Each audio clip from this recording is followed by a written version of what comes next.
विद्युत चुंबकीय तरंग हमारा अगला लेसन है। इलेक्ट्रोमैग्नेटिक वेव्स आप इनको अंग्रेजी में बोलते हैं। ये बहुत ही इम्पोर्टेंट लेसन है और बहुत अच्छा भी है, इंटरेस्टिंग भी है। इसमें जैसा कि आप नाम में ही सुन रहे हैं, इनके नाम में ही आ रहा है विद्युत चुंबकीय तरंगें। इसका मतलब जाहिर सी बात है, ये कोई ना कोई वेव्स हैं, तरंगें हैं। तरंग के बारे में, वेव्स के बारे में आप क्लास 11th में भी स्टडी कर चुके हैं। वहाँ पर भी वेव्स के बारे में आपको बताया गया था कि वेव होती क्या है आखिरकार।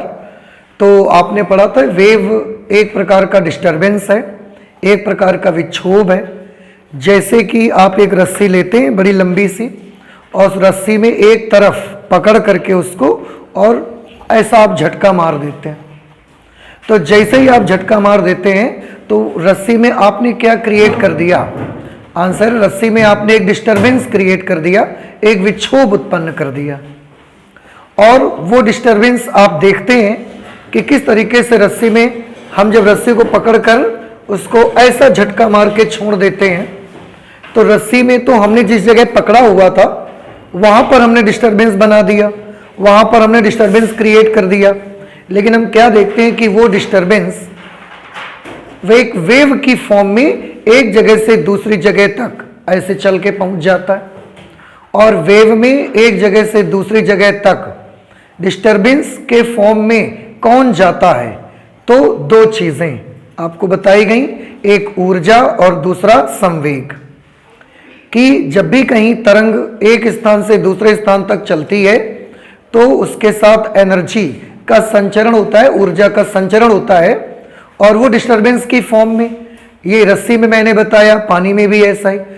कहीं पर तालाब में या कहीं पर ऐसा पानी भरा हुआ है, शांत बिल्कुल, आप जाकर पानी में, पानी अभी शांत है, पानी में जाकर के आप एक जगह पर ऐसा पत्थर मार देते हैं, या उसको ऐसा एक छड़ी से आपने टच कर दिया, तो छड़ी से टच कर दिया या पत्थर मार दिया, तो आपने क्या कर दिया? पहले वाटर कैसा था? बिल्कुल शांत। उस शांत वाटर में आपने थोड़ी हलचल मचा दी, पत्थर मार दिया, हलचल मच गई। छड़ी से आपने मार दिया, वहां पर थोड़ा सा डिस्टरबेंस क्रिएट कर दिया। तो आपने शांत जल को पत्थर मार के क्या कर दिया? डिस्टर्ब कर दिया।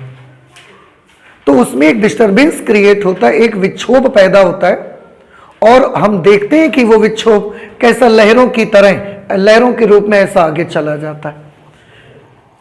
तो ये जो आपने डिस्टरबेंस क्रिएट किया, ये डिस्टरबेंस उस पानी में एक स्थान से दूसरे स्थान तक चला जाता है, और ये इसके साथ क्या जाता है? इसके साथ एनर्जी का संचरण होता है, ऊर्जा एक जगह से दूसरी जगह तक जाती है।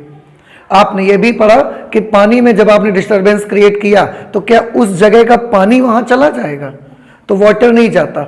रस्सी में आपने डिस्टरबेंस क्रिएट किया, तो जब रस्सी को पकड़ के आपने ऐसा खींच के ऐसा झटका मारा, तो आप क्या देखते हैं? क्या यहां पर रस्सी का जो पार्ट था, जिस जगह पर आपने पकड़ा था, और उसको ऐसा हिला के छोड़ दिया झटका मार के, तो जब आपने झटका मार के उसको ऐसा करा, तो आप क्या देखते हैं? क्या रस्सी का जो पार्टिकल, रस्सी का जो हिस्सा आपने अपने हाथ में पकड़ रखा था, झटका मारने के बाद वो हिस्सा वहां गया क्या?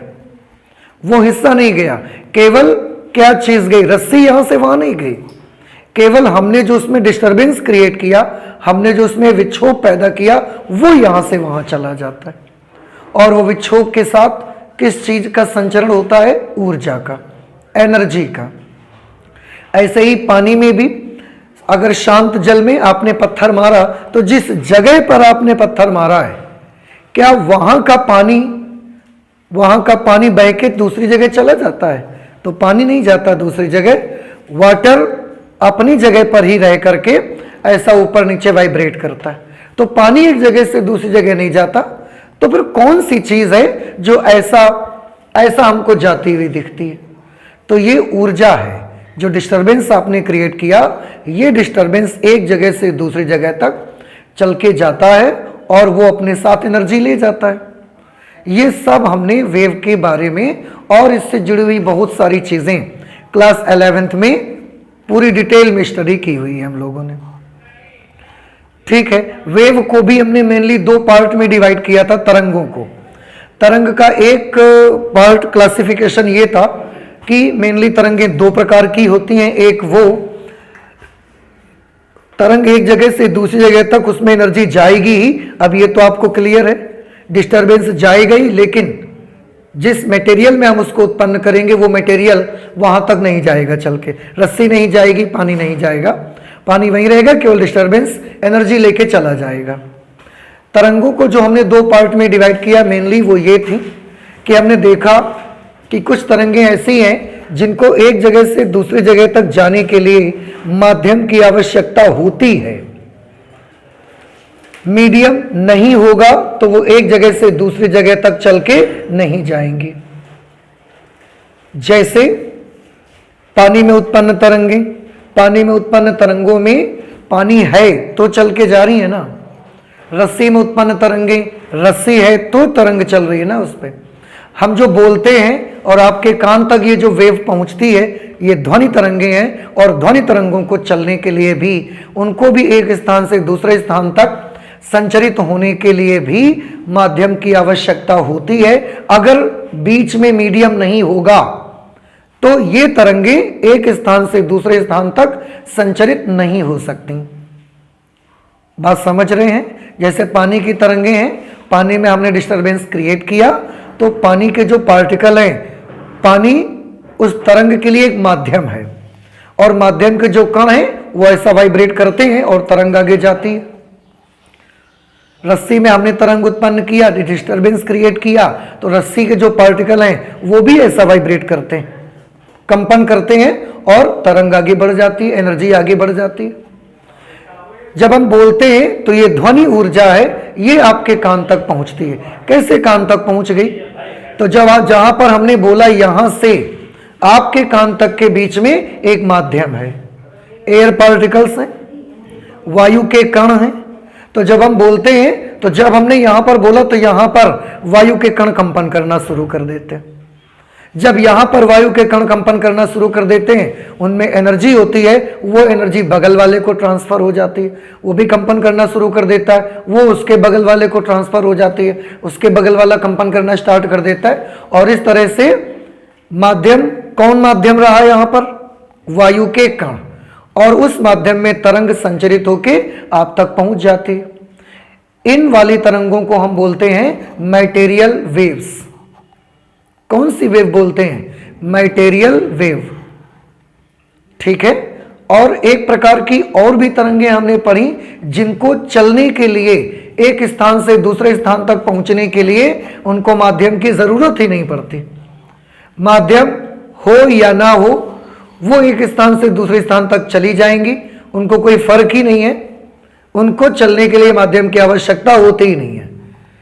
इसको भी आपने पढ़ा हुआ है। कौन सी तरंगों में ऐसा होता है? सन से अर्थ तक प्रकाश आता है, लाइट आती है, सूर्य से पृथ्वी तक लाइट आती है। अब सूर्य से पृथ्वी तक जो लाइट आती है, हमने देखा कि उसको चलने के लिए माध्यम की आवश्यकता नहीं होती। कैसे देखा? क्योंकि सूर्य से और पृथ्वी के बीच में काफी बड़ा हिस्सा एक ऐसा भी है जहां पर निर्वात, जिसको हम कहते हैं, वहां कोई माध्यम नहीं है। सूर्य से पृथ्वी के बीच में कुछ जगह ऐसी भी है जहां कोई माध्यम नहीं है, बावजूद इसके भी तो प्रकाश तरंगें पृथ्वी तक आ जाती हैं। ये इस बात का प्रूफ है कि प्रकाश तरंगों को चलने के लिए माध्यम की जरूरत नहीं होती। अगर माध्यम की जरूरत होती और वो बिना माध्यम के चल ना पाती तो फिर सूर्य से अर्थ तक लाइट कैसे आ गई? फिर तो नहीं आ सकती थी। तो इस तरह से कुछ तरंगें ऐसी भी हैं जिनको एक स्थान से दूसरे स्थान तक संचरित होने के लिए माध्यम की आवश्यकता नहीं पड़ती। और आपको याद होगा, इन तरंगों का ही नाम हमने रखा था विद्युत चुंबकीय तरंगें, इलेक्ट्रोमैग्नेटिक वेव्स। तो विद्युत चुंबकीय तरंगें एक ऐसी तरंगें हैं जिनको संचरित होने के लिए माध्यम की आवश्यकता नहीं होती। ध्यान रखिएगा आप। कौन सा पॉइंट याद रखेंगे? कि विद्युत चुंबकीय तरंगें ऐसी तरंगें होती हैं जिनको एक स्थान से दूसरे स्थान तक संचरित होने के लिए माध्यम की आवश्यकता नहीं होती। जो तरंगे माध्यम की जरूरत होती है जिनमें, उन तरंगों का नाम क्या है? Material waves. और जिन तरंगों को माध्यम की आवश्यकता नहीं होती, उन तरंगों का नाम क्या है? Electromagnetic waves. तो एक तो ये पॉइंट आप ध्यान कर लें। यहां पर मैं एक नोट बना के लिख देता हूं।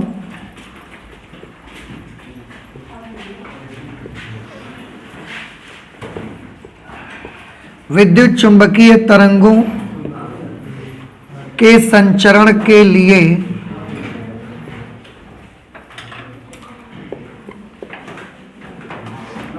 विद्युत चुंबकीय तरंगों के संचरण के लिए माध्यम की आवश्यकता नहीं होती।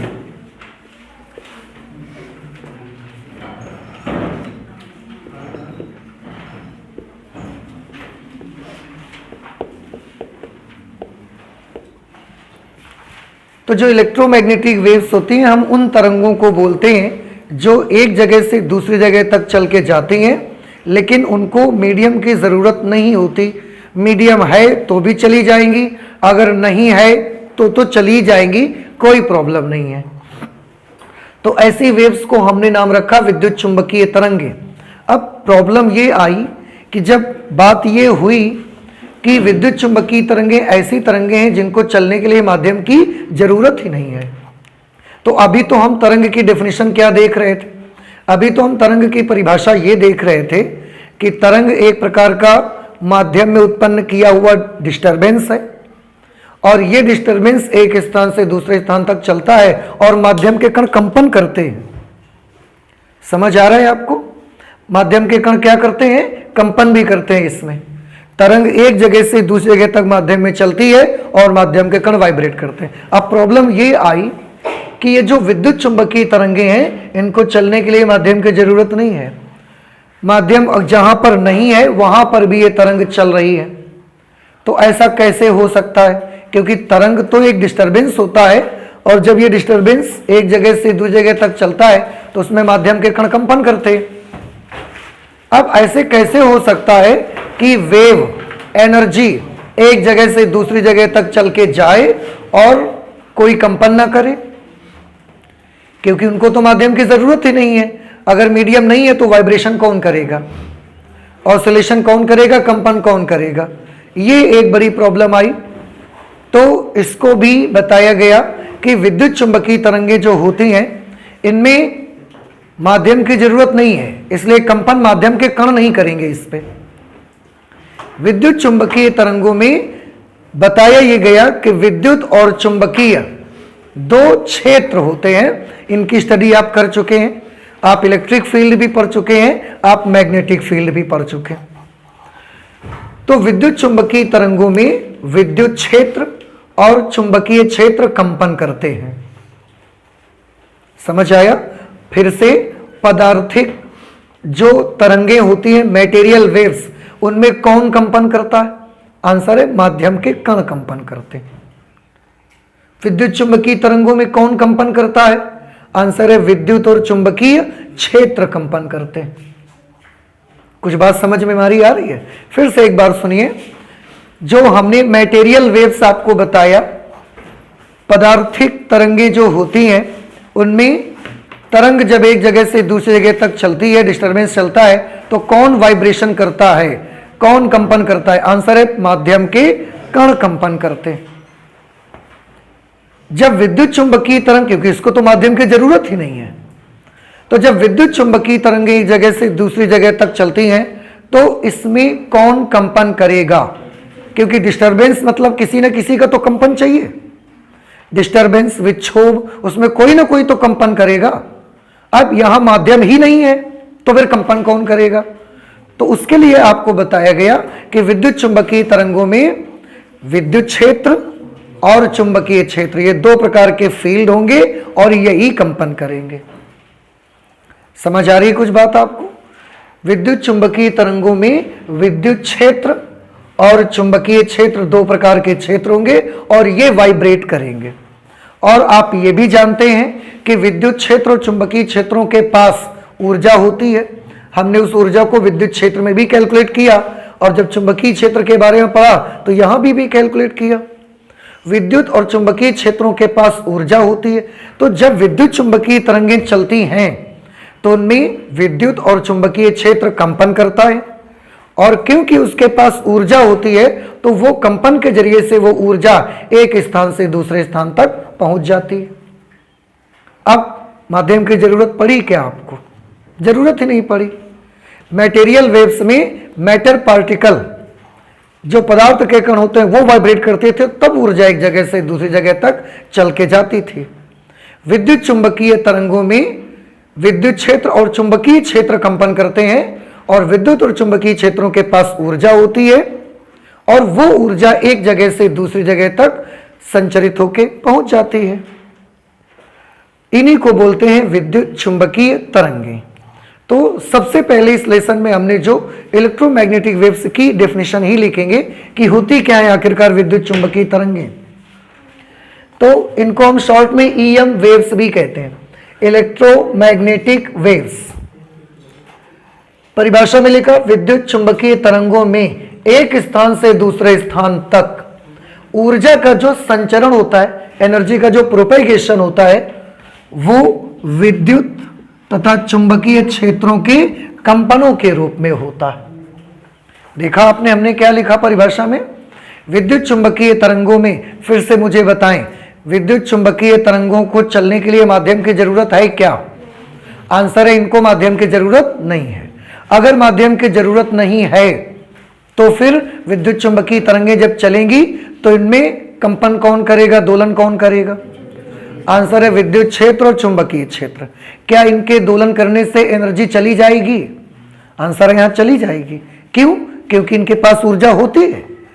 इलेक्ट्रिक फील्ड और मैग्नेटिक फील्ड दोनों में हमने एनर्जी डेंसिटी भी कैलकुलेट की, दोनों में हमने ऊर्जा भी कैलकुलेट की है। इनके पास ऊर्जाएं होती हैं तो वो वाइब्रेट करते हुए वो ऊर्जा आगे चली जाएगी।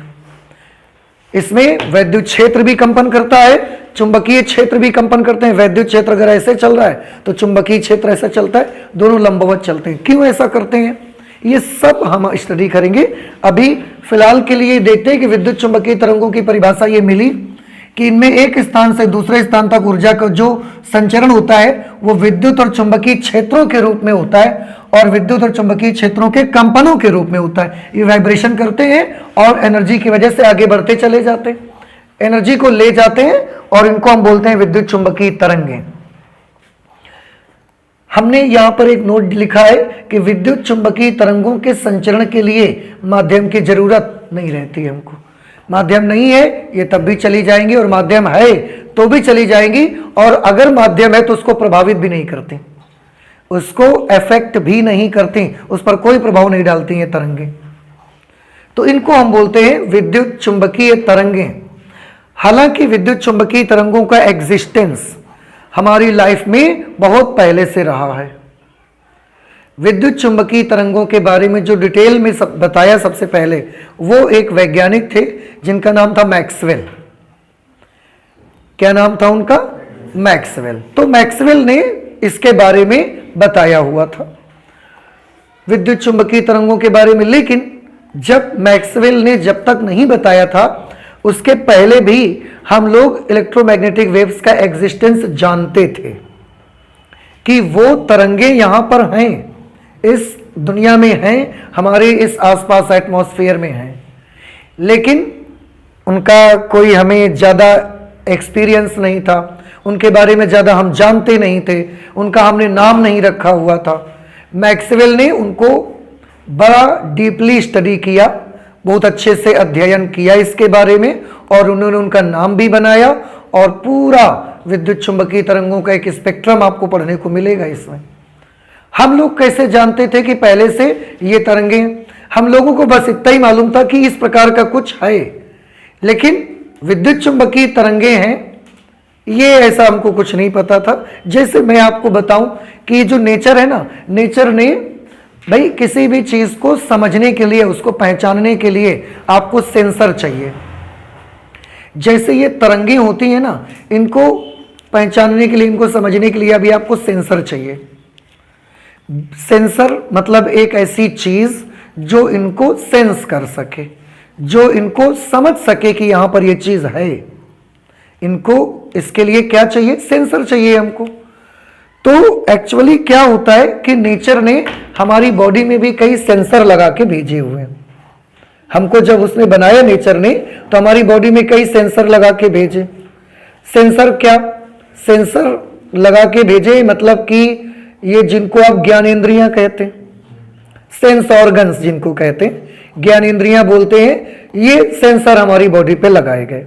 ऐसे कुछ सेंसर, बहुत सारे सेंसर हैं, ऐसे कुछ सेंसर हमारी बॉडी पे हैं। जैसे हम मैक्सवेल से पहले भी देखा करते थे कि सन से कोई चीज आती है, सूर्य जब निकलता है तो सन से कोई चीज आती है, और जब वो चीज आती है तो हमको चीजें दिखना स्टार्ट हो जाती हैं, हमको वस्तुएं दिखना प्रारंभ हो जाती हैं।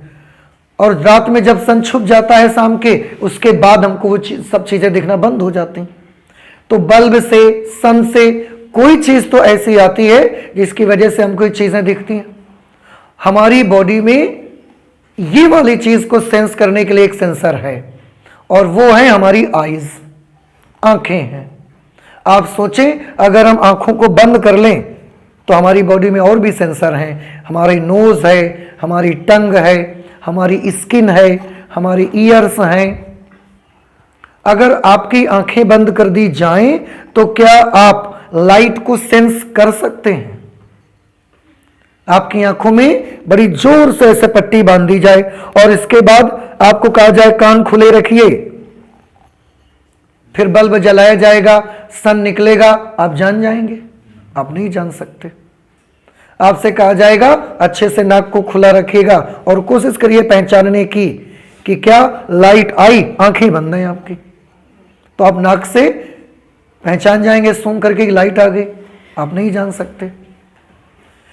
आप स्किन में जान जाएंगे कि लाइट आ गई? आप नहीं जान सकते। तो नेचर ने हमारी बॉडी में एक सेंसर लगाया है, और उस सेंसर का नाम क्या है? आईज।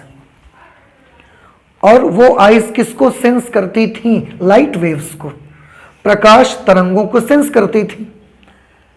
तो वो क्योंकि लाइट आती थी, चमक आती थी, तो हमने उसका नाम ही रख दिया लाइट वेव्स। हम नहीं जानते थे कि ये विद्युत चुंबकीय तरंग का ही एक भाग है, क्योंकि ये मैक्सवेल से पहले हम लोग करते थे, उसका एग्जिस्टेंस हमारे दिमाग में था कि ऐसी कोई चीज इस वर्ल्ड में है। तो हमने उस समय उसका नाम क्या रख दिया था? लाइट वेव्स, प्रकाश तरंगे। हमें नहीं पता था कि आगे चलकर एक वैज्ञानिक आएंगे मैक्सवेल, और वो ये कह देंगे कि लाइट वेव्स तो क्या चीज है? विद्युत चुंबकीय तरंग है।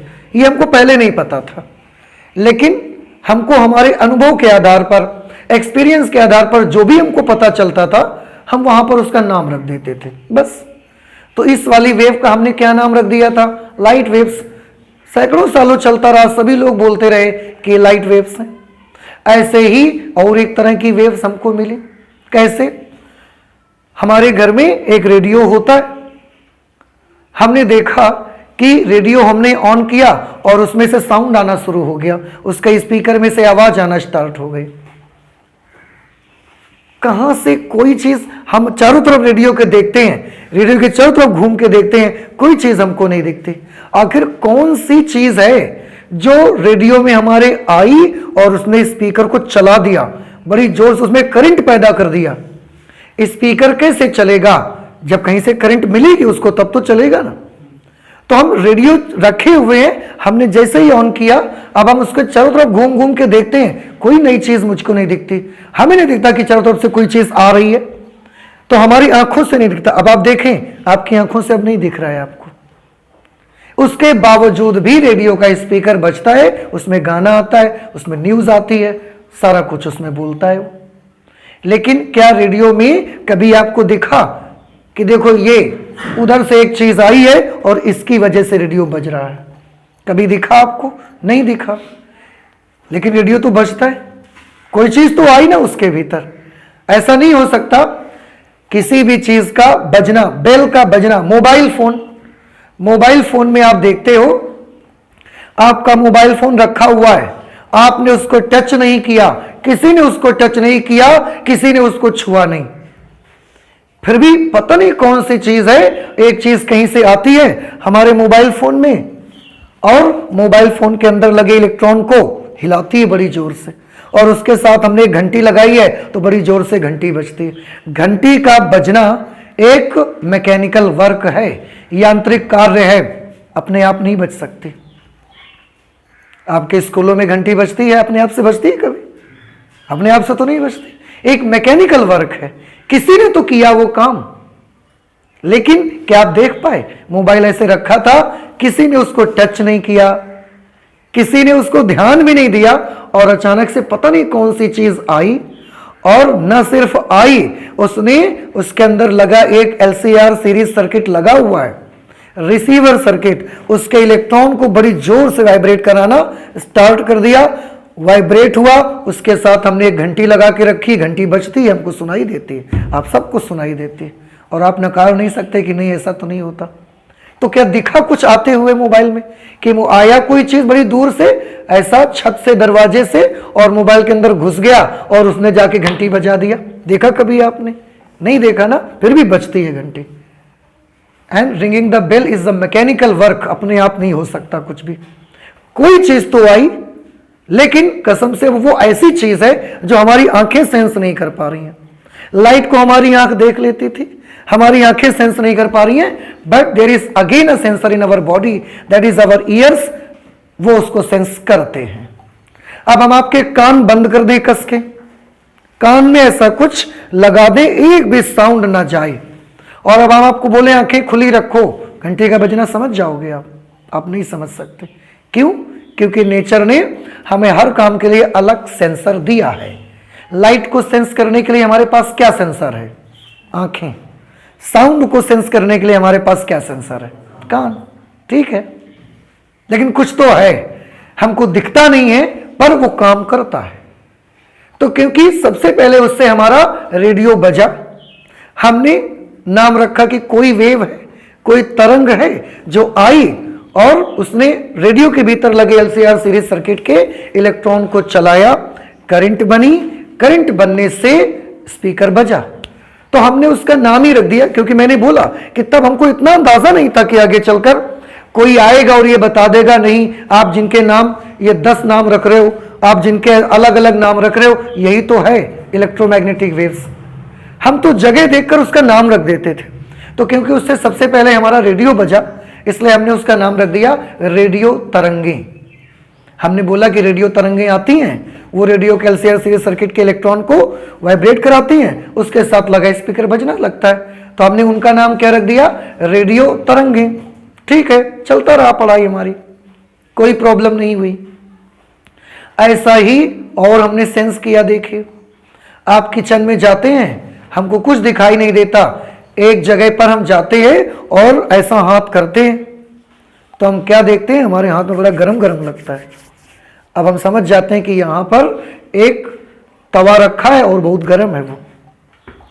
अब आप देखिए, आपको कुछ दिखाई पड़ा, आपको कुछ सुनाई पड़ा, तो कैसे आप समझ गए कि कोई चीज तो है?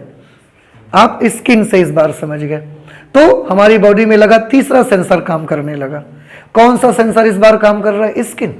तो एक गर्म पत्थर आता है, हमको कुछ नहीं दिखता, वो पत्थर बहुत गर्म है, तवा बहुत गर्म है, हम उसके पास अपना हाथ ऐसा ले जाते हैं, टच भी नहीं करवाते, केवल हम उसके पास अपना हाथ ऐसा ले जाते हैं।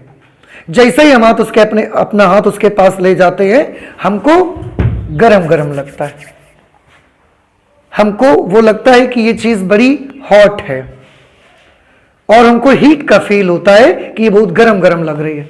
ठीक है, हमें कुछ समझ में नहीं आया, लेकिन हमको उसमें हीट की फीलिंग आई कि बहुत गर्म है, तो हमने उन तरंगों का नाम रख दिया हीट वेव्स। तो हम क्या करते थे? पहले हम लोग यही करते थे कि जो जहां पर भी हम जैसे सिचुएशन मुताबिक हमको दिखता था, हमको अनुभव होता था, उसी के अकॉर्डिंग हम उसका नॉमेनक्लेचर कर देते थे, नाम रख देते थे। बाद में जब मैक्सवेल ने विद्युत चुंबकीय तरंगों के बारे में बताया, तो आपको यह जानकर बड़ी हैरानी होगी कि जिनके हम अलग अलग जगहों पर नाम रख रहे थे, किसी का नाम रेडियो वेव्स रख रहे थे, किसी का नाम लाइट वेव्स रख रहे थे, किसी का नाम हीट वेव्स रख रहे थे, तब उन्होंने बताया कि इनमें कुछ अलग नहीं है, सबकी प्रॉपर्टीज लगभग एक ही है। सबकी स्पीड एक ही है।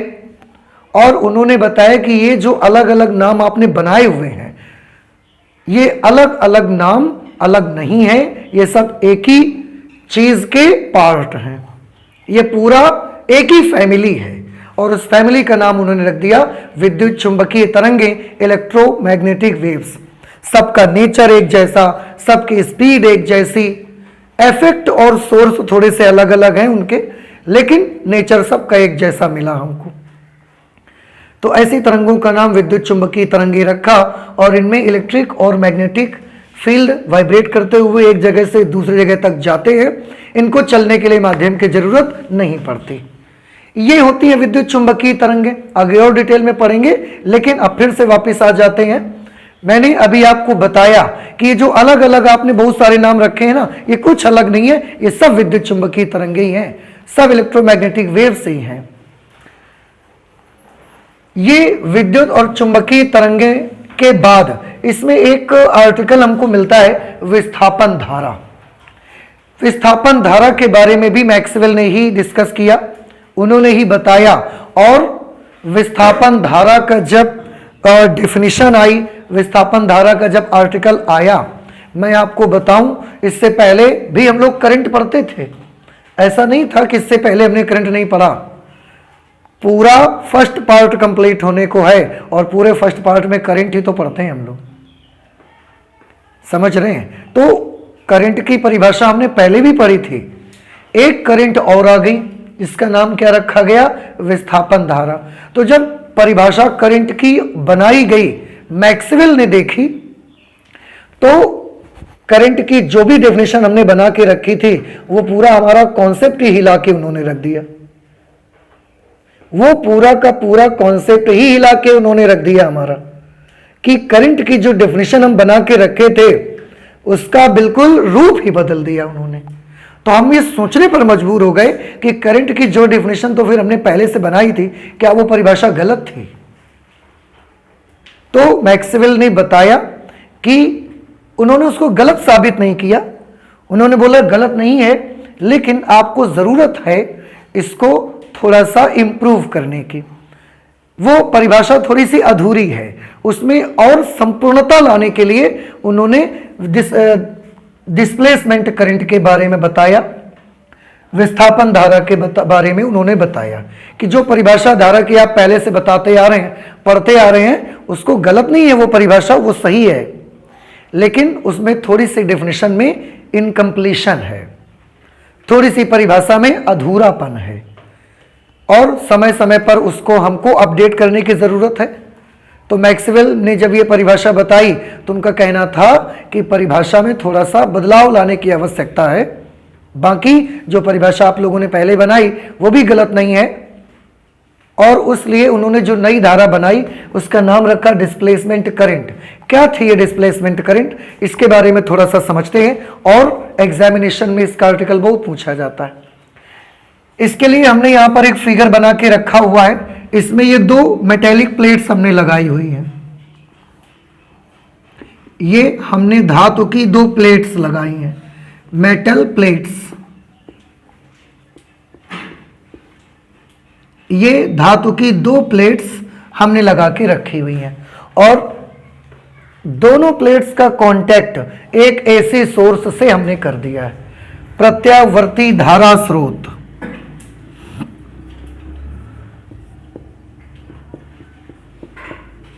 और अब आप प्रत्यावर्ती धारा स्रोत का नेचर जानते हैं। प्रत्यावर्ती धारा स्रोत का नेचर जानने का क्या मतलब, कि प्रत्यावर्ती धारा हर चक्कर में 2 बार मैक्सिमम और 2 बार जीरो होगी, और मैक्सिमम होने में एक बार एक दिशा में, एक बार दूसरी दिशा में। तो जब ये एसी का सोर्स लगाएंगे, और यहां पर हमने कोई मीडियम नहीं रखा, यहां पर हमने निर्वात कर दिया,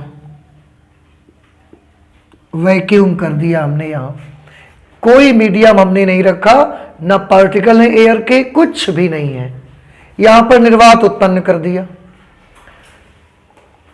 थोड़ा सा इससे पहले मैं आपको बताना चाहूंगा, किसी भी कंडक्टर में करंट का प्रवाह हो रहा है, ये आप कैसे जानते हो। कहीं पर भी चालक में धारा बहती है, ये आप कैसे पहचान पाते हो। तो आंसर है धारा या चार्ज हमको दिखते नहीं है। आज तक आपके घरों में जो कंडक्टर्स में धारा बह रही है, कभी आपने देखा कि चार्ज चल के इधर से उधर जा रहा है? कभी आपको नहीं दिखा।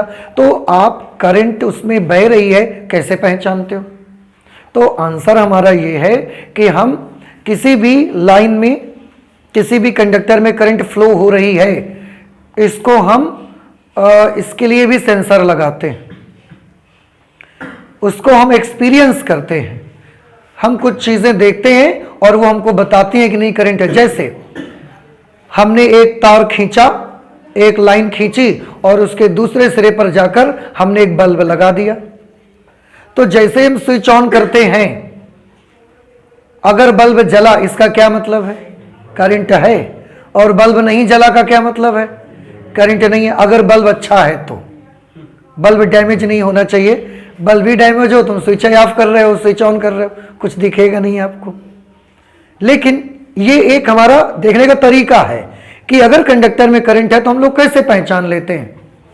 बल्ब जला तो करंट फ्लो हो रही है, बल्ब नहीं जल रहा है इसका मतलब करंट फ्लो नहीं हो रही है।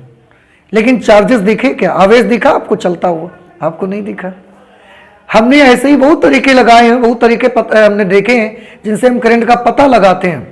कैसे करंट का पता लगाते हैं? आपने स्विच बोर्ड में जाके अपने इलेक्ट्रॉनिक प्रेस, इलेक्ट्रिकल प्रेस आता है आपका, इलेक्ट्रिकल प्रेस आपने लगाया। अब प्रेस में लाइट वगैरह नहीं है, कुछ खराब हो गई है, तो प्रेस में करंट जा रही है कि नहीं जा रही है, आप कैसे पहचान लेते हो? हम उस पे जाते हैं प्रेस के पास और उसमें ऐसा हाथ करते हैं। अगर हमको कुछ गरम गरम लगता है तो हम जान जाते हैं कि क्या आ रही है, करंट आ रही है। आपको आवेश दिखा क्या कभी? आपको नहीं दिखा। तो करंट कहीं पर भी प्रवाहित हो रही है, इसको आप कैसे पहचान लेते हो? इसके लिए हम अलग अलग जगहों पर अलग अलग तरह के सेंसर्स लगाते हैं और उन सेंसर की मदद से पहचान लेते हैं। कुल मिला के हमको एक बात तो पता लगी गई, एक बात पता लग गई कि कहीं पर धारा है। इसको पहचानने के लिए हमको चार्ज नहीं दिखेगा, उसके लिए हमें कोई ना कोई अपनी तरकीब लगानी पड़ेगी, कोई ना कोई चीज लगानी पड़ेगी, उससे हम देख लेंगे कि करंट है। ऐसा ही करंट को पहचानने का हमारे पास एक और बहुत अच्छा तरीका है। क्या बहुत अच्छा तरीका है? कि अगर यहां पर करंट फ्लो हो रही है, एसी का सोर्स है, हमने यहां से स्विच ऑन किया, अगर इस कंडक्टर में करंट फ्लो हो रही होगी तो करंट के फ्लो होने से उसके चारों तरफ चुंबकीय क्षेत्र बनता है। हम पहले भी स्टडी कर चुके कि अगर हमने लिखा हुआ था एक लाइन कि गतिमान आवेश अपने चारों ओर चुंबकीय क्षेत्र बनाता है, और क्योंकि गतिमान आवेश विद्युत धारा को कहते हैं, गतिमान आवेश से करंट बनती है, तो हमने ये भी बोला कि करंट से चुंबकीय क्षेत्र बनता है। तो अगर यहां पर करंट बह रही होगी, प्रवाहित हो रही होगी, तो इसके चारों ओर क्या बना होगा? पक्का चुंबकीय क्षेत्र बना होगा। और चुंबकीय क्षेत्र को, चुंबकीय क्षेत्र यहां पर बना नहीं बना, क्या इसको पहचानने की कोई डिवाइस है आपके पास? क्या इसको सेंस करने के लिए कोई सेंसर है आपके पास? नहीं है। कंपास, चुंबकीय सुई, नहीं याद आया? तो मैग्नेटिक कंपास हमने यहां पर रखा, ऐसा हमने मैग्नेटिक कंपास को रखा। उसका एक तरफ नॉर्थ है और एक तरफ साउथ है। अब हम क्या देखते हैं कि पहले जब करंट नहीं फ्लो हो रही थी, हमने इसको रखा तो ये ऐसी थी, इसमें हम करंट फ्लो कर रहे हैं और ये सुई ऐसे रखी हुई है, पास में रख दिया। हमने जैसे ही स्विच ऑन किया, हम देखते हैं ये कंपास ऐसे हो गई। स्विच ऑफ कर दिया, कंपास फिर अपनी पुरानी जगह पर आ गई। स्विच ऑन किया, कंपास ऐसे हो गई। स्विच ऑफ किया, कंपास ऐसे हो गई। इससे क्या पता चलता है हमको? अब बताएं, जब आप स्विच ऑन करते हैं तो क्या यहां पर आवेश आपको दौड़ते हुए दिखाई देते हैं?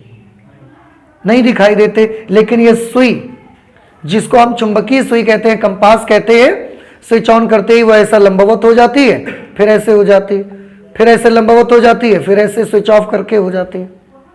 तो इसको देखकर हम समझ जाते हैं चुंबकीय सुई को कौन प्रभावित कर सकता है? चुंबकीय क्षेत्र। चुंबकीय क्षेत्र बनाता ही कौन है? करंट। तो हम समझ जाते हैं कि जरूर इसमें क्या आई होगी? करंट आई होगी। बात समझ में नहीं आई? फिर से बताएं, मैग्नेटिक कंपास को कौन हिला सकता है? चुंबकीय क्षेत्र हिला सकता है। और चुंबकीय क्षेत्र बनता किससे है? करंट से। तो अगर चुंबकीय सुई हिली, इसका मतलब यहां क्या बना? चुंबकीय क्षेत्र बना। और अगर यहां चुंबकीय क्षेत्र बना तो जरूर यहां किसने बनाया होगा? करंट ने। तो जरूर इसमें करंट फ्लो हुई होगी। तो करंट को पहचानने का हमारे पास एक और तरीका मिल गया हमको। एक तरीका बल्ब लगा लो, दूसरा तरीका प्रेस लगा लो। लेकिन हर जगह बल्ब और प्रेस तो लेके नहीं घूमेंगे ना हम लोग। लेकिन हर जगह कंपास छोटी सी होती है, हर जगह हम कंपास अपनी जेब में डाल के चले जाएंगे। समझ आ रहा है आपको? तो अब आप समझ गए। अब बताएं मुझे, अगर आपको समझ में आ गया तो प्लीज मुझे बताएं। ये एक कंडक्टर हमने लगाया, उसके बगल में हमने ऐसा कंपास रख दिया, हमने स्विच ऑन किया, कंपास ऐसी ही है। स्विच ऑफ किया, अभी भी कंपास ऐसी है। फिर स्विच ऑन किया, स्विच ऑफ किया, कंपास ऐसी ही रहती है। क्या समझे आप? इस कंडक्टर में करंट फ्लो हो रही है या नहीं हो रही है? नहीं हो रही है। क्योंकि अगर करंट फ्लो होती तो अपने चारों तरफ चुंबकीय क्षेत्र बनाती और उससे कंपास कुछ तो हिलती डुलती। लेकिन इसका कुछ नहीं हो रहा है। It means current is not flowing in that conductor. ठीक। हमने दूसरा कंडक्टर लिया या जो भी अपने कनेक्शन हैं उनको सही किया और इसके बाद फिर से कंपास रखा, फिर से स्विच ऑन किया। जैसे ही स्विच ऑन किया, कंपास ऐसी हो गई। स्विच ऑफ कर दिया, कंपास ऐसी हो गई। स्विच ऑन कर दिया, कंपास ऐसी हो गई। स्विच ऑफ कर दिया, कंपास ऐसी हो गई। अब आप क्या समझ गए? इसमें करंट फ्लो हो रही है। समझ आ रहा है आपको? नहीं समझ आ रहा है? तो अब करंट फ्लो हो रही है, इसके लिए आप किसको देख रहे हो? आवेश दौड़ते हुए दिख रहे हैं आपको? तो आप किसको देख के जान जाते हो कि करंट आ रही है? कंपास को। समझ आई बात आपको? तो कंपास को देखकर हम जान जाएंगे कि उसमें करंट है। उसमें का मतलब उसके आसपास कहीं करंट है। एक कंपास ऐसे रखी थी, हमारी टेबल पर कंपास ऐसे रखी थी, हमने देखा कि हमने कुछ नहीं किया, अपने आप ये कंपास ऐसी हो गई। क्या मतलब इसका? इसका मतलब इसके आसपास कहीं ना कहीं कोई चीज तो ऐसी है जिसमें अभी अभी क्या हुआ है? अभी अभी करंट फ्लो हुई है। ये बात सबको समझ में आ गई? ठीक। अब कहीं पर भी करंट फ्लो होगी तो हम उसको किससे देख लिया करेंगे? कंपास से देख लिया करेंगे। तो मैक्सवेल ने क्या किया? उन्होंने एसी का सोर्स लगाया, ये दो प्लेट्स लगाई और इन प्लेट्स के बीच में क्या उत्पन्न कर दिया? निर्वात उत्पन्न कर दिया। उन्होंने यहां पर एक कंपास रखा, यहां पर एक कंपास रखा, तो जब स्विच ऑन करते थे तो ये कंपास ऐसे हो जाती थी और जब स्विच ऑफ कर देते थे तो ये कंपास फिर से ऐसे हो जाती थी। ऑन में ऐसे, ऑफ में ऐसे, इस तरीके का इसका मूवमेंट था। तो मैक्सवेल ने डिक्लेयर कर दिया कि कंपास अगर ऐसे हो रही है इसका मतलब इसमें करंट आई, और कंपास अगर ऐसे हो जा रही है इसका मतलब किसी ने स्विच को क्या कर दिया? ऑफ कर दिया, इसलिए कंपास फिर ऐसे हो गई। तो इस कंडक्टर में करंट है नहीं है, कंपास से देख लिया। यहां पर भी कंपास रखा उन्होंने, करंट आई, कंपास ऐसे हो गई। करंट जब नहीं आती कंपास ऐसे हो जाता। करंट आती है तो कंपास ऐसे, नीडल उसकी, और करंट नहीं आती है तो कंपास ऐसे। और ये बात हम सबको समझ में भी आती है कि यहां पर चालक तार है, स्विच ऑन करते ही चालक तार में आवेश दौड़ते होंगे, आवेशों का चालन होता होगा और उसकी वजह से करंट होती है और करंट से मैग्नेटिक फील्ड बनता है, कंपास चलती है। ये उन्होंने करके देखा, बढ़िया रहा, अच्छा रहा। फिर उन्होंने एक बार क्या कर दिया कि यही कंपास को उठाकर यहां पर रख दिया उन्होंने, यहां ऐसी जगह पर जहां पर तो कोई माध्यम ही नहीं है, ऐसी जगह उन्होंने कंपास को उठा करके रख दिया। अगर कंपास को उठा के यहां रख दिया, आपको क्या लगता है कंपास को यहां पर चलना चाहिए कि नहीं चलना चाहिए? देखो निर्वात है, क्या निर्वात में या वायु में करंट ऐसे बह सकती है? नहीं बह सकती। हवा में तो करंट नहीं बहती ना, हवा में करंट को फ्लो करने के लिए बहुत हाई वोल्टेज हमको चाहिए, जिसको आपने पढ़ा था ब्रेक डाउन वोल्टेज कहते हैं एयर का, 3 × 10⁶ वोल्ट पर मीटर, 6 या 7 ऐसे ही कुछ था, 6 था। अब यहां पर एयर भी नहीं है, निर्वात है यहां पर, तो क्या, और बीच में प्लेट्स के बीच में ऐसा गैप है, कोई कंडक्टर हमने नहीं लगाया, कोई चालक नहीं लगाया, और हमने वोल्टेज भी इतना कम है कि वायु के ब्रेकडाउन वोल्टेज से अभी कम है, तो एयर का ब्रेकडाउन भी नहीं हो सकता। तो आपको क्या लगता है, क्या यहां से यहां तक करंट बह सकती है? करंट नहीं बह सकती भाई, करंट किस में फ्लो होती है? कंडक्टर में, और यहां तो कोई कंडक्टर नहीं है ना बीच में। दूसरी चीज, करंट एयर में फ्लो हो भी सकती है, तो कब हो सकती है? जब आप उसका वोल्टेज ब्रेकडाउन वोल्टेज से ज्यादा कर दोगे, तो इतना तो हमने नहीं किया भाई। तो और एयर पार्टिकल भी तो हमने नहीं रखे हैं, यहां तो हमने निर्वात करके रखा है, कोई मीडियम ही नहीं है, ना कोई कंडक्टर है, ना एयर के पार्टिकल है। तो यहां पर करंट को फ्लो होना चाहिए या करंट को फ्लो नहीं होना चाहिए? करंट का फ्लो तो नहीं होना चाहिए। लेकिन मैक्सवेल ने ये वाली जो कंपास यहां रख के देख रहे थे, ये कंपास उन्होंने यहां भी रखी। जब उन्होंने कंपास रखी, जैसे ही स्विच ऑन किया, उन्होंने देखा कंपास ऐसी हो गई। अब ये बहुत ही स्ट्रेंज चीज थी और बड़ी नई बात थी कि यहां पर तो हमको बात समझ में आती थी कि चालक तार है, उसमें आवेश का चालन होता है, करंट फ्लो होती है, मैग्नेटिक फील्ड बनता है, सुई हिलती है। यहां तो हमने स्विच ऑन किया भी, लेकिन यहां तो कोई करंट फ्लो नहीं होती। अगर करंट फ्लो नहीं होती तो मैग्नेटिक फील्ड का बनना पॉसिबल नहीं हो सकता, और अगर मैग्नेटिक फील्ड का बनना पॉसिबल नहीं हो सकता तो कंपास क्यों हिली? लेकिन ये तो हम प्रैक्टिकल करके देख रहे थे, मैक्सवेल ने ये तो करके देखा, इसमें तो कोई ऐसी बात नहीं है कि करके नहीं देखा, अपने मन से जो उनके मन में आ गया बता दिया। ये तो हम कोई चीज जो हम करके देख रहे हैं उस पर तो ज्यादा भरोसा करना पड़ेगा ना आपको। एक चीज अगर कोई सुनी हुई बात बता रहा है और एक चीज आप कर रहे हो, तो आप किस पर भरोसा ज्यादा करोगे? प्रैक्टिकल पर या सुनी गई बात पर? प्रैक्टिकल पर हम ज्यादा भरोसा करेंगे।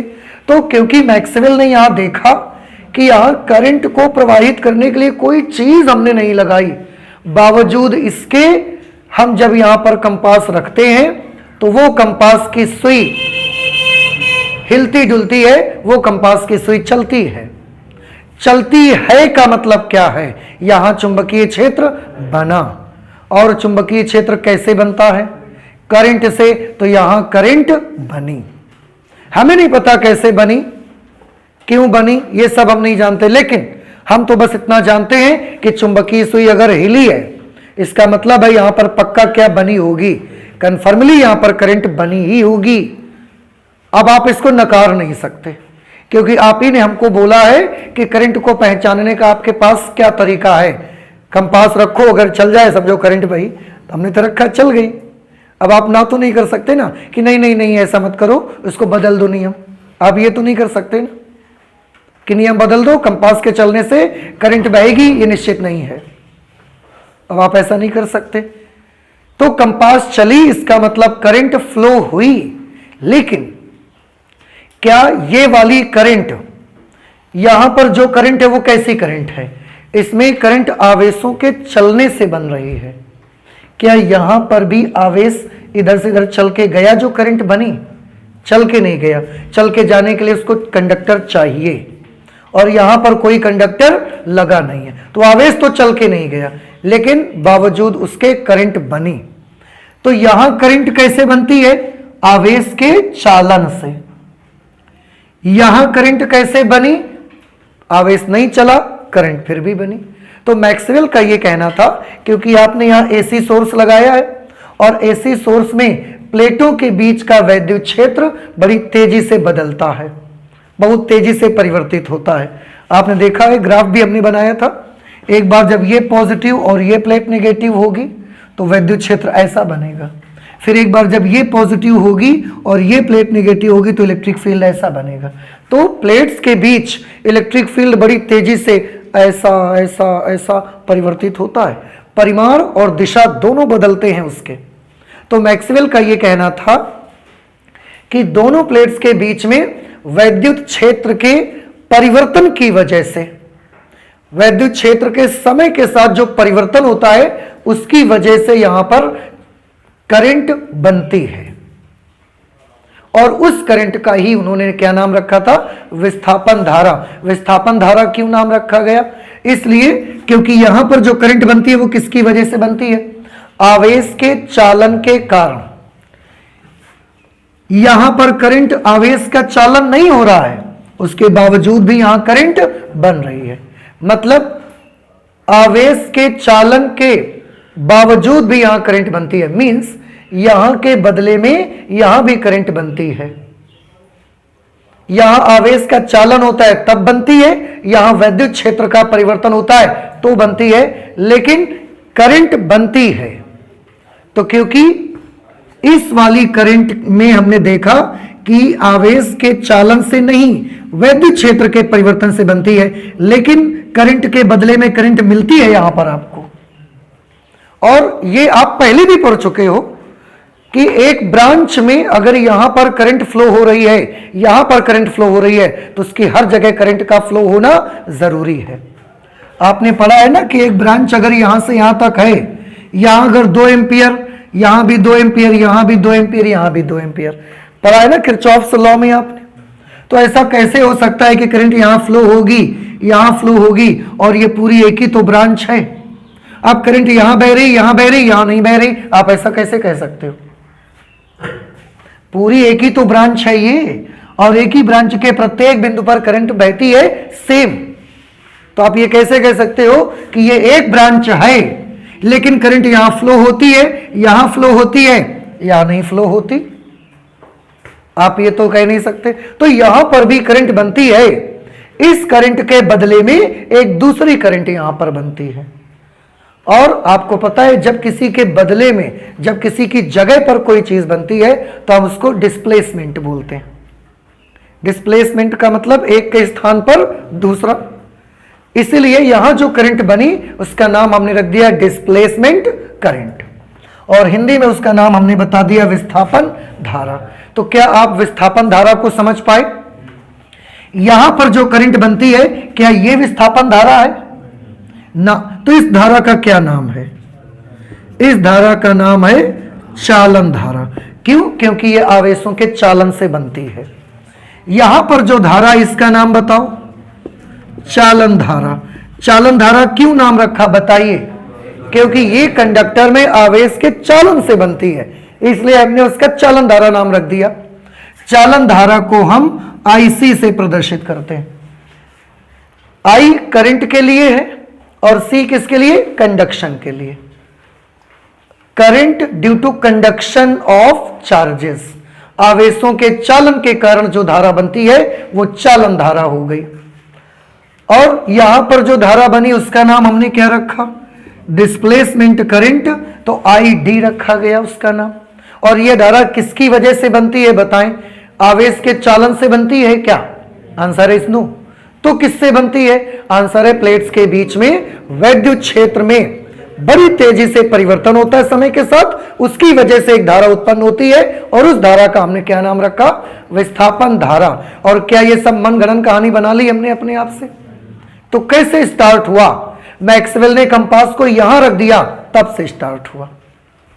और ये तो प्रैक्टिकल था, जो चीज हमको दिखती है हम उसको नकार नहीं सकते, आप उसको झूठा साबित तो नहीं कर सकते ना। तो ये हमको दिख रहा था, और अगर कंपास हिली इसका मतलब मैग्नेटिक फील्ड बना, और मैग्नेटिक फील्ड तो करंट के बगैर नहीं बनता, तो जरूर यहां करंट फ्लो हुई है, इसलिए तो मैग्नेटिक फील्ड बना है। तो चालन धारा, और इसका नाम जो यहां पर करंट आई इसका हमने नाम रखा विस्थापन धारा, डिस्प्लेसमेंट करंट। तो विस्थापन धारा क्यों नाम पड़ा? क्योंकि इस करंट के बदले में यहां पर करंट मिलती है, इसलिए इसका नाम विस्थापन धारा। ये आवेशों के चालन की वजह से मिलती है, इसका नाम चालन धारा। चालन धारा को IC से प्रदर्शित करते हैं, विस्थापन धारा को ID से रिप्रेजेंट करते हैं।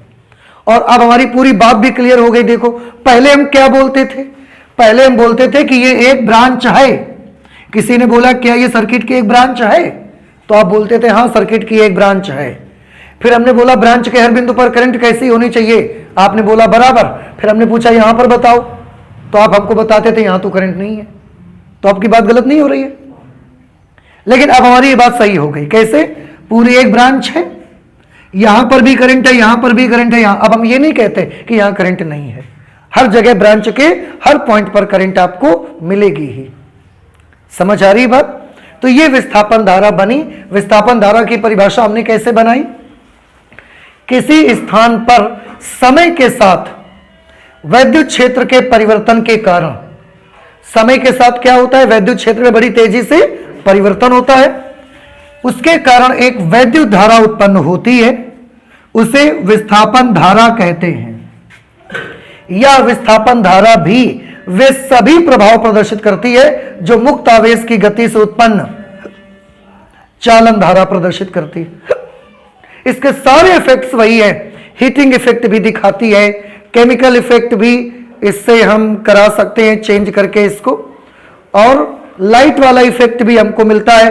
तो बहुत सारे ऐसे इफेक्ट, आपने इंडक्शन फर्नेस पढ़ा था, प्रेरण भट्ठी में भी ये करंट हमको मिली थी, जबकि बीच में कुछ नहीं, हमने गैप बना दिया था, उसमें केवल हमने वेस्ट पदार्थ रखा हुआ था, क्रैप्स रखा हुआ था वहां पर केवल।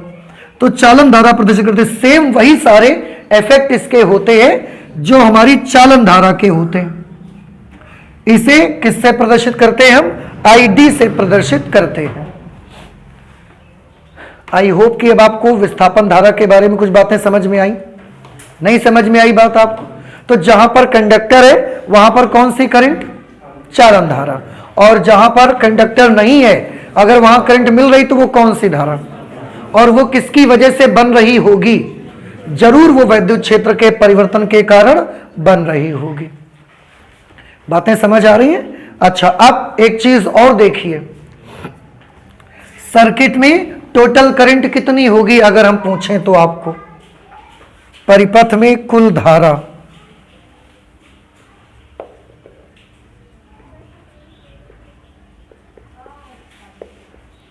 परिपथ में कुल धारा के लिए हमने एक फॉर्मूला बनाया। फॉर्मूला ये बनाया IC प्लस ID। हमने बोला कि चालन धारा और विस्थापन धारा का जोड़ ही आपको क्या देगा? सर्किट में नेट करंट देगा, कुल धारा आपको मिलेगी। और इस कुल धारा में कुछ कंडीशन है। कंडीशन जैसे क्या? कंडीशन ये देखिएगा, चालक तार के आसपास क्या है बताओ? चालक तार के आसपास क्या होगा और क्या नहीं होगा? चालक तार जहां पर है वहां पर IC और ID में से कौन होगा और कौन नहीं होगा? IC होगी और वहां पर ID नहीं होगी। तो चालक तार के आसपास जब हम टोटल करंट निकालने जाएंगे तो वो किसके बराबर आएगी? IC, क्योंकि उस समय ID की वैल्यू कितनी हो जाएगी? 0। समझ आ रहे हैं ना? और नेट करंट की वैल्यू किसके बराबर आ गई? IC के बराबर। और चालक तार के आसपास तो ये जहां वैद्युत क्षेत्र का परिवर्तन होता है, वैद्युत क्षेत्र के परिवर्तन वाली जगह पर,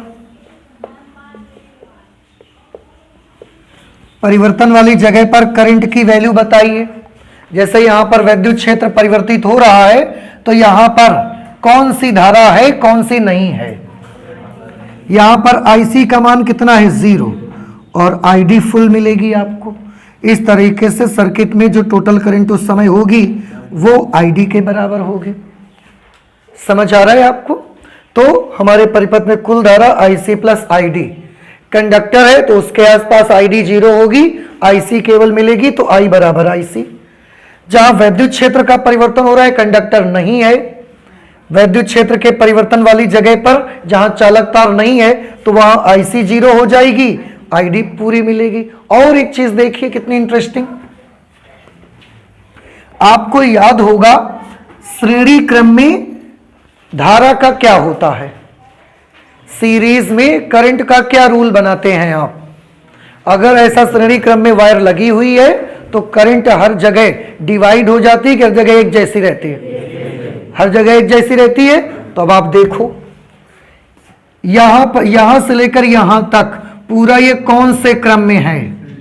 श्रेणी की समांतर, पूरा ये श्रेणी है। अगर यहां से यहां तक पूरा श्रेणी है तो करंट को बंटना चाहिए क्या? करंट को बंटना तो नहीं चाहिए। तो क्या होना चाहिए?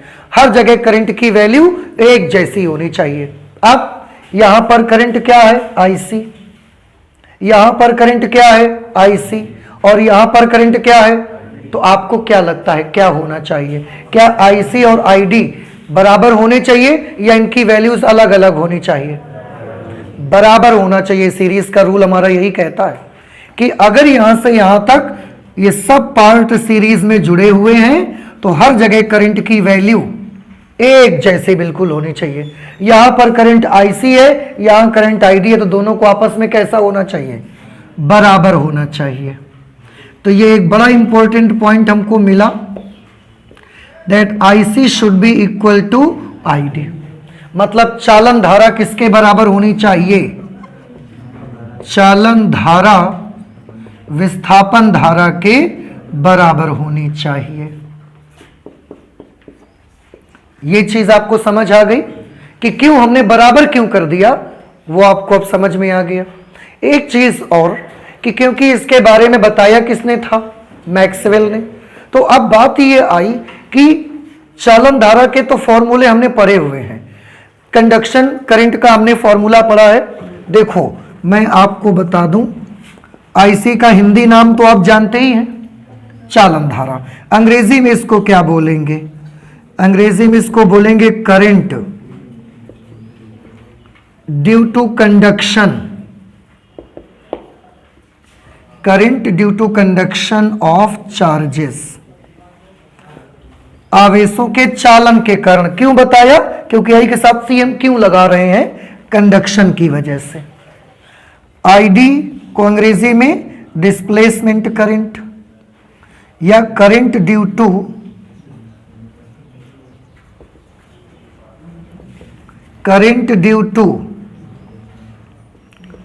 चेंज इन इलेक्ट्रिक फील्ड, वैद्युत क्षेत्र में परिवर्तन के कारण जो वैद्युत धारा बनेगी वो विस्थापन धारा, आवेशों के चलने से जो धारा बनेगी वो चालन धारा। अब चालन धारा के तो हमने बहुत फॉर्मूले बनाए, I is equal to Q upon T, I is equal to NE upon T, I is equal to NEAVD। ऐसे बहुत सारे फॉर्मूले हमने कंडक्शन करंट के बना के रखे हैं, लेकिन विस्थापन धारा का भी तो कोई फॉर्मूला बनना चाहिए। तो मैक्सवेल ने उसको क्वांटिफाई किया, उसका क्वांटाइजेशन किया, उसकी वैल्यू निर्धारित की उन्होंने, और वो वैल्यू उन्होंने बताई मैक्सवेल के अनुसार।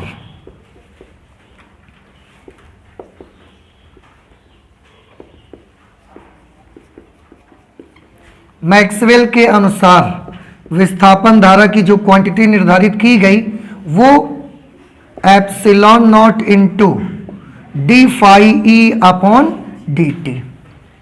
ये फॉर्मूला कैसे बना? क्योंकि विस्थापन धारा किसकी वजह से बनती है? बताएं, विस्थापन धारा किसकी वजह से बनती है? समय के साथ विद्युत क्षेत्र के परिवर्तन की वजह से। अब अगर विद्युत क्षेत्र में परिवर्तन होगा तो विद्युत फ्लक्स में भी तो परिवर्तन होगा। तो समय के साथ विद्युत फ्लक्स परिवर्तन के कारण ही ये करंट बनती है। फाई ई का मतलब क्या है? विद्युत फ्लक्स, और उसके साथ इलेक्ट्रिक का एक कांस्टेंट लगा हुआ है। ठीक है, तो समय के साथ विद्युत फ्लक्स में जब तेजी से परिवर्तन होता है तो ये वाली करंट बनती है। तो उन्होंने इसका जो क्वांटिफिकेशन किया, इसकी वैल्यू जो निर्धारित की, वो इतनी वैल्यू निर्धारित की गई, ID is equal to epsilon naught D phi E upon D T. ठीक है, आप चाहें फाई ई की जगह पर इसकी कुछ वैल्यू लिख सकते हैं, epsilon naught D D T. वैद्युत फ्लक्स का एक फॉर्मूला आपने पढ़ा है, E इंटू ए, पढ़ा है ना आपने। अब इसमें से ID is equal to epsilon naught, इसमें E और A में से नियत कौन है बता सकते हैं? कौन कांस्टेंट है। अगर आपने प्लेट्स इतनी बड़ी लगाई हैं और वहां पर इलेक्ट्रिक फील्ड बड़ी जोर से चेंज हो रहा है एसी सोर्स की वजह से, तो नियत कौन है और परिवर्ती कौन है? एक ऐसा है कांस्टेंट, क्योंकि बार बार प्लेट बड़ी छोटी तो नहीं हो जाएगी ना, एरिया बढ़ेगा घटेगा नहीं, तो एरिया को हम बाहर निकाल लेते हैं। लेकिन वैद्युत क्षेत्र बार बार बदल रहा है, तो ये हम इसको बना देते हैं। So this is the final formula for displacement current.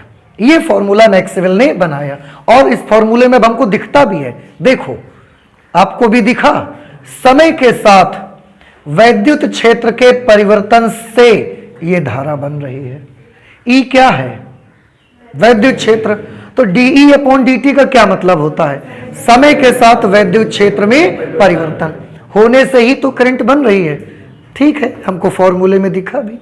जब ये हमको पता चला, उसके बाद एम्पियर का परिपथी नियम का रूप बदल गया थोड़ा सा। एम्पियर का परिपथी नियम क्या बना उस समय? एम्पियर का परिपथीय नियम आपको याद है, line integral of B dot dl is equal to mu naught into net current. याद आया? Line integral for a closed loop is equal to mu naught times I, और I नेट करंट होती थी। अब इस समय नेट करंट कितनी है? IC plus ID। तो हम इस I की जगह पर IC प्लस ID लिख सकते। B dot dl is equal to mu naught into IC plus ID। तो अब आप देखेंगे ये एम्पियर के परिपथी नियम का नया रूप हमको मिल गया।